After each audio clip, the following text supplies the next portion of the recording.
Hey, Endgame community, I'm Pierre, he's Chris. Hopefully you already checked out our top 6 running back rankings. We broke down where we have these guys right now after the NFL draft. So we're going to continue and reveal our rest of our top 12, starting with number 7. Chris, you already shocked us with your number 1 pick. At least you shocked me a little bit. Who do you have at number 7? I don't think there's really any shocks at this point, but I've got Dalvin Cook at 7. A little bit of a down year for Dalvin Cook last season, but still the workhorse in Minnesota. They've made some, they brought in Kevin O'Connell, the offensive coordinator for the Rams. I think they'll be a little more pass heavy than they've been in the past, which will hurt Dalvin Cook, but they should also be a better offense, which may help. So can't have him as a top 5, top 2 back anymore, but I think number 7 is just perfect for Dalvin Cook. Well, this might be a surprise, we agree. We have the exact same pick here, the same spot. Doesn't always happen. I got Dalvin Cook number 7. I'm always a fan of his. Will be interesting, though. Obviously, new regime there in Minnesota. I don't think that affects him too much, right? He's still kind of the linchpin of that offense, especially the running game. Everyone keeps thinking that Alexander Mattison will all of a sudden cut into his work and it's going to be a committee, and that's just not happening. Even with a new coaching staff, I don't think they're all of a sudden going to change that. Mattison is simply the backup. So Cook, not worried about his touches, obviously not worried about his effectiveness. Pretty much everything's the same there in Minnesota. So there's nothing to worry about except whether he stays healthy.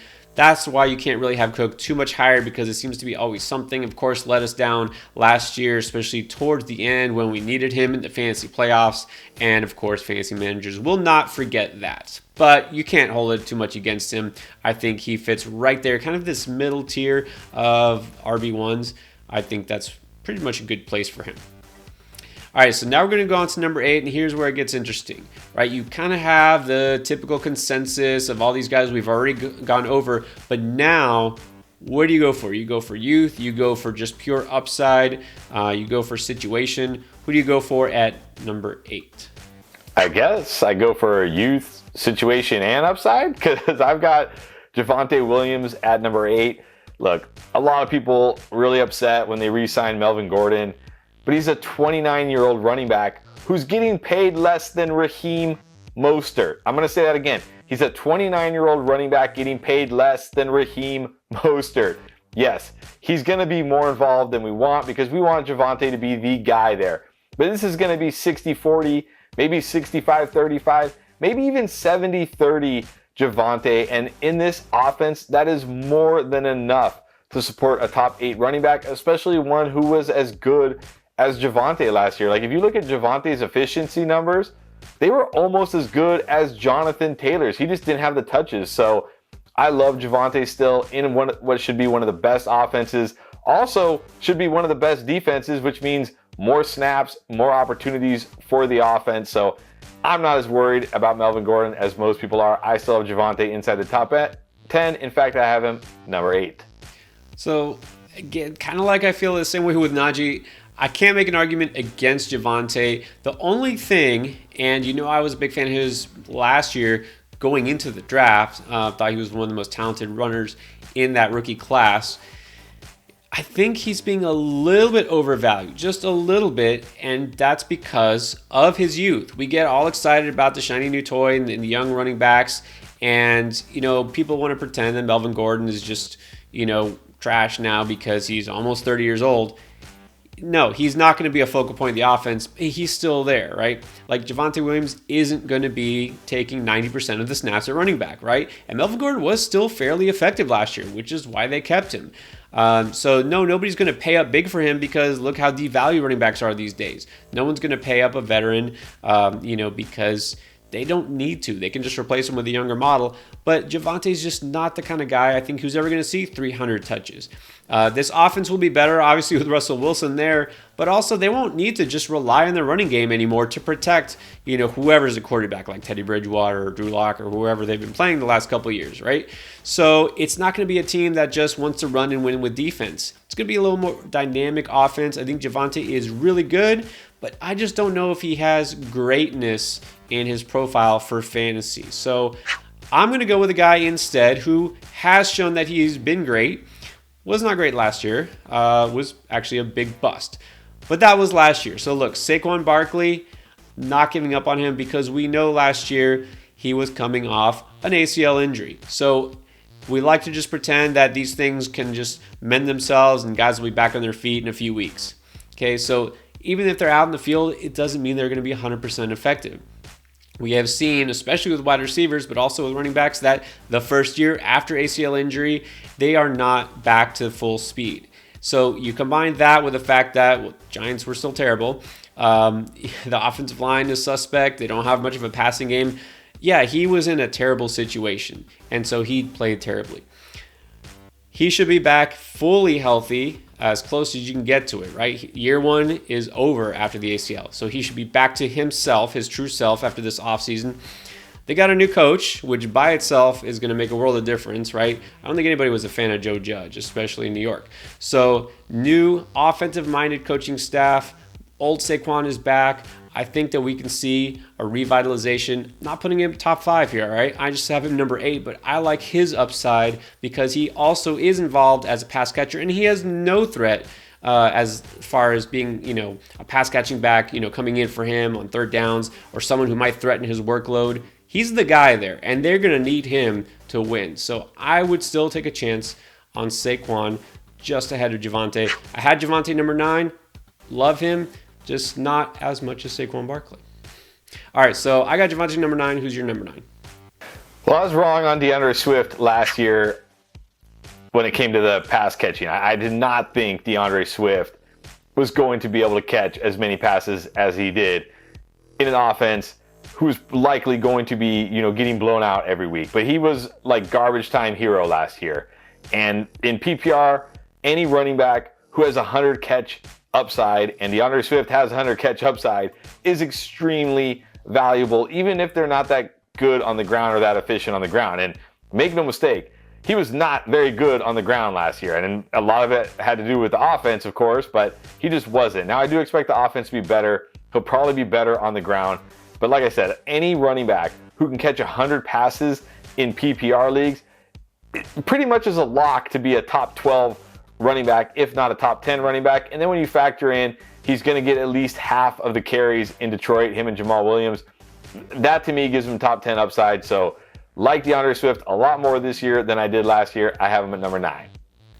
I'll tell you honestly, I had Swift at that point. Thinking about my rankings right now, I had to move him down. I'll talk about him a little bit later because I have him lower. But I get all that, but my concerns are a little bit too much. So let's go to number 10 first because I don't even have him there. So at number 10, I'm going Aaron Jones. I know everyone, is kind of set on the fact that A.J. Dillon is there and he's younger. But look, we saw what happened when Aaron Rodgers in crunch time, when he didn't really have anywhere to go in the postseason other than his safety blanket, Aaron Jones, who led the team in receptions in that playoff loss.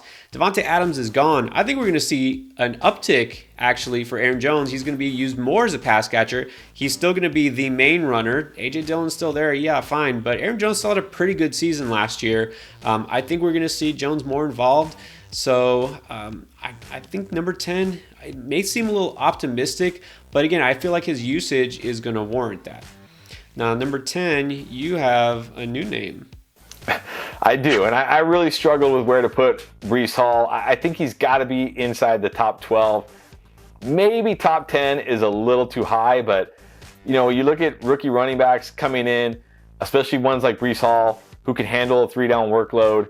And I like Michael Carter, but Michael Carter is not an every down back. He's going to be a complimentary back in this offense. So I think Breece Hall is going to be locked into, about 300 touches this year when you look at carries and receptions. We know he's a great pass catcher as well, so I'm not worried about, Michael Carter stealing a ton of catches from him. I think he's looking at a 70%, 80% type of snap volume share in this Jets offense. And I think this Jets offense is going to be better than it was last year. I'm not one of these people who think they're going to have a top 10 offense this year. I know some people are going crazy about the Jets, but I think it's going to be better. There's going to be a lot of opportunity for him.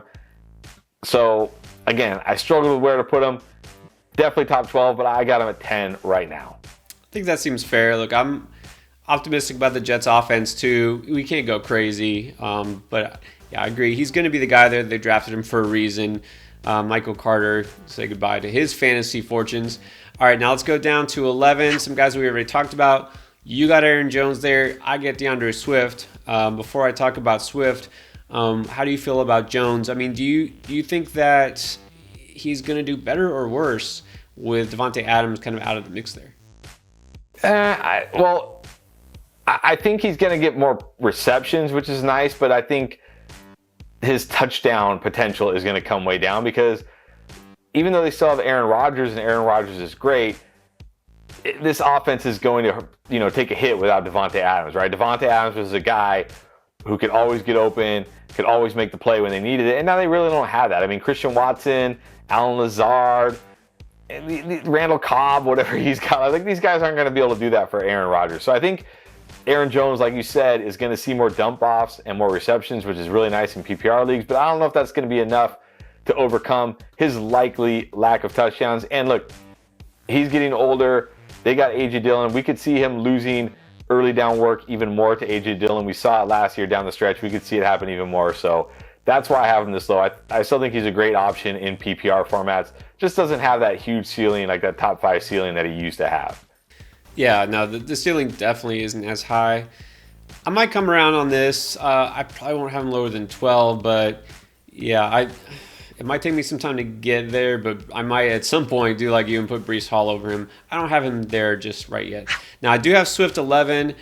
Look, here's the thing with Swift. I want to say just talent-wise, and if you look opportunity-wise, he should be a top 10 running back, no doubt. And then I take a look at the uniform, right? It's still Detroit. And I'm not just saying this as like the curse of Barry Sanders, that all Detroit running backs fail, even though it's true. Here's the thing. I had to double check. Dan Campbell is still the coach there. Good for him. Great guy, I'm sure. But this is not going to be a really dynamic offense, right? They got Jameson Williams. They added DJ Chark. They're trying sort of to make this offense better. It is not going to be a very good offense. It's just not.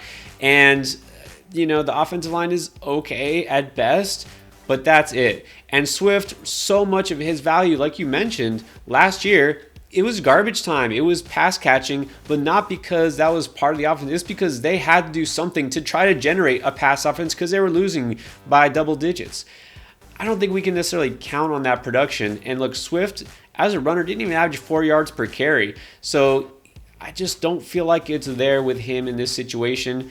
I really wish he was on a different team. It would be a different story here. But Swift, man, I just can't get behind him as my RB1. So I think even number 11 might be a little bit generous, to be honest. And then number 12, I have Leonard Fournette. And I'm going to say that I know you don't because you're a fan of Rachaad White. Look, I get Rachaad White is there. I think he'll be a complimentary guy. He'll be maybe a third down kind of back, but I don't think he's necessarily a threat to Fournette as far as his workload. Fournette's still on a really good team. He's going to get a lot of touchdown opportunities right in the goal line. It's still going to be the bigger back Fournette. Look, if Gronk does retire, which who knows, but he might, and Godwin might not be ready for week 1, I don't think he will be. We're going to see more Fournette, I think, early in the season. So, if anything, I'm kind of up on Fournette a little bit this year compared to last year. All right, so you don't have Fournette at number 12. You got who? Well, I got another guy I was very high on last year who did disappoint. You talked about him already, and that is Saquon. And look, this might be too low for Saquon Barkley because, like you said, he is locked into a 3-down role. He's a generational talent at running back. He's explosive. He's big. He can catch the ball. But he's on the Giants, kind of like what you said about Swift. Okay, yeah, great, they got rid of Joe Judge, but they still have Daniel Jones. They're still going to be a terrible offense. They're not going to score a lot of points. So I could see Saquon Barkley finishing better than 12. I could see him finishing inside the top 10. I could see him having a top 5 season. But for me, there's too many red flags, even for a guy as talented as he is, to have him that high. So right now, I have him as a borderline top 12 running back. Got him at number 12. All right. At least he's somewhere in the mix there. All right. Now, of course, these will change throughout the offseason. A lot of things change, especially when we get to training camp. We got time to prepare, and that's why we're here. We're going to always give you our updated rankings and thought process to help you on draft day, whether you're doing a best ball draft or if you're going to join us in one of our mock drafts. I already mentioned check out how you can get involved in the endgame community in the description below. All right, guys, thanks for watching.